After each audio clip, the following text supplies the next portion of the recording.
عرضت مشكلة لحد تبعي ماشي على مضخة انسولين، فعايز يوقف المضخة ديت لعدم وجود مستلزمات. فقال لي اعمل ايه؟ انا هوقفها يوم او يومين، فمحتاج اشوف همشي على ايه كانسولين، لان في خلال يوم واليومين لو ساب الدنيا من غير انسولين الدنيا هتخرب والسكر هيروح في داهية وممكن يخش في تيكي ايه لا قدر الله. فبعد البحث والمشاورة لقينا ان افضل حاجة، افضل علاج يمشي عليه الانسولين اللي هو قصير المفعول. كل 4 ساعات ياخد زي النيفورابيد يعني الالترا شورت، او ياخد النوفورابيد ومعاه حاجه طويله المفعول بيزل، بس ما تكونش تريسيبا، لان التريسيبا والتيود اللي بيشتغلوا لفترات طويله ولما تيجي ترجع بيكون لسه في الجسم. فممكن تاخد لانتوس او تاخد ليفامير.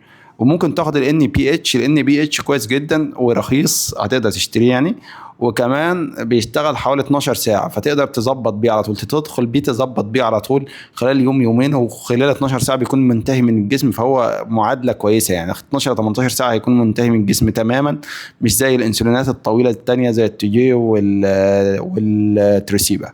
فكان القرار ان احنا ناخد ان بي اتش اللي هو الانسولين العكر، مش الرايق، ناخده مع النوفورابيد في خلال الفترة اللي هي اليومين أو الثلاثة اللي هي حابب يصيف فيهم أو حابب يبعد عن المضخة فيهم، مش عايز يلبس مضخة فيهم يعني.